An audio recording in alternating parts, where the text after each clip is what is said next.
నల్గొండలో బీఆర్ఎస్ గతంలో నిర్మించిన పార్టీ ఆఫీసుకు సంబంధించి ఎటువంటి అనుమతులు తీసుకోలేదు మున్సిపల్ అధికారుల నుంచి. ఈ నేపథ్యంలో హైకోర్టులో ఎదురుదెబ్బ తగిలిందని చెప్పొచ్చు.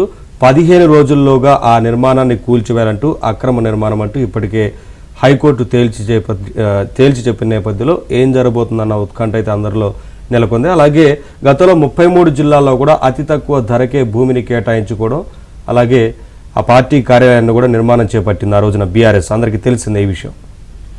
చూద్దాం.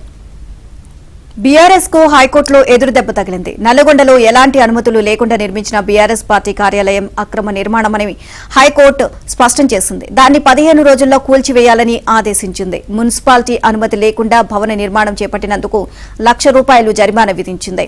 ఈ మొత్తాన్ని నల్గొండ జిల్లా లీగల్ సర్వీసెస్ అథారిటీకి 4 వారాల్లో జమ చేసి ఆధారాలు సమర్పించాలని తెలిపింది.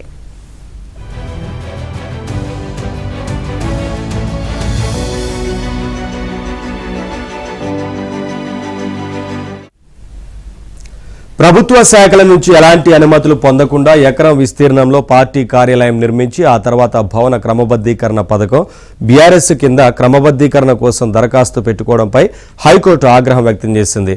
బీఆర్ఎస్ పార్టీ అధికారంలో ఉన్నప్పుడు 33 జిల్లాల్లో పార్టీ కార్యాలయాల నిర్మాణానికి అతి తక్కువ ధరకు భూములు కేటాయిస్తూ జీవో జారీ చేసింది. నల్గొండ జిల్లాకు సంబంధించి నల్గొండలోని సర్వే నంబర్ 1506లో కేటాయించిన ఎకరం భూమిలో ఎలాంటి అనుమతి లేకుండా భవనం నిర్మించారు.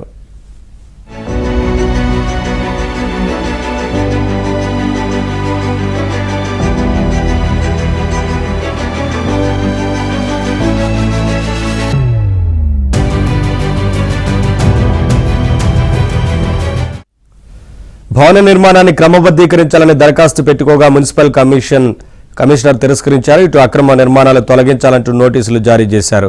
కమిషనర్ నిర్ణయాన్ని నోటీసులను సవాల్ చేస్తూ బీఆర్ఎస్ నల్లగొండ జిల్లా అధ్యక్షుడు రమావత్ రవీంద్ర కుమార్ హైకోర్టులో పిటిషన్ దాఖలు చేశారు. ఈ పిటిషన్పై జస్టిస్ టి వినోద్ కుమార్ ధర్మాసనం విచారణ చేపట్టింది. సంబంధిత అధికారుల అనుమతి పొందకుండా నిర్మించి తర్వాత క్రమబద్ధీకరణకు దరఖాస్తు పెట్టుకోవడంపై ధర్మాసనం ఆగ్రహం వ్యక్తం చేసింది. ఇదే అంశానికి సంబంధించి మరింత సమాచారం మా కరెస్పాండెంట్ రవి అడిగి తెలుసుకుందాం.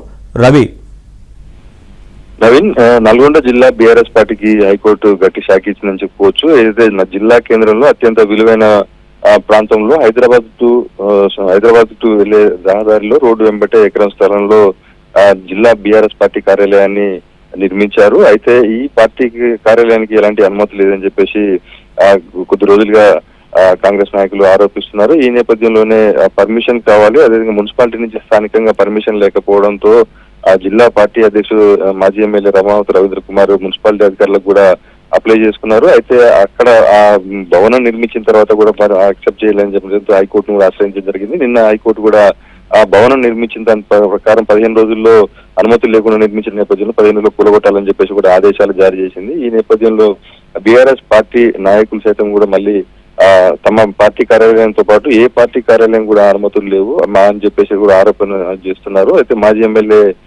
నల్గొండ మాజీ ఎమ్మెల్యే కంచర్ల భూపాలరెడ్డి అయితే సుప్రీంకోర్టును కూడా ఆశ్రయిస్తాము, హైకోర్టు ఆదేశాలను కూడా గౌరవిస్తామని కూడా చెప్తున్నారు. దీనిపై మంత్రి కోమటిరెడ్డి వెంకటరెడ్డి కూడా స్పందించారు. అయితే చట్టం తన పని తాను చేసుకుంటుందని చెప్పేసి అన్నారు. పేదవారికి, సామాన్యుల ప్రభుత్వాలందరికీ ఒకే రకమైన న్యాయం ఉంటుందని, ఎవరైనా సరే ఆ అనుమతులు లేకుండా భవనాన్ని నిర్మిస్తే ఖచ్చితంగా కూల్చివేయాలని చెప్పేసి చట్టం తన పని తాను చేసుకుపోతుందని చెప్పేసి మంత్రి కోమటిరెడ్డి వెంకటరెడ్డి చెప్పారు. అదే ఈ నేపథ్యంలోనే నిన్న బీఆర్ఎస్ పార్టీ కార్యాలయంలో మొత్తం కార్యకర్తలు కూడా పెద్ద ఎత్తున రాత్రి వరకు కూడా సమావేశమయ్యారు. తదుపరి కార్యాచరణ ఎలా చేయాలనే దానిపై కూడా సమాలోచనలు కూడా చేశారు. మొత్తంగా నల్గొండ జిల్లా కేంద్రంలో నిర్మించినటువంటి బీఆర్ఎస్ పార్టీ కార్యాలయం 15 రోజుల్లో కూల్చివేయాలన్న అంశం రాజకీయంగా ఒక చర్చకు దారి తీసింది. ఎలాంటి పరిణామాలు చేసుకుంటే మళ్ళీ సుప్రీంకోర్టును ఆశ్రయిస్తారు, తర్వాత కాంగ్రెస్ నాయకులు ఎలా చేస్తారు అనే దానిపైన కూడా కొంత ఆసక్తి నెలకొంది. Naveen, thank you Ravi.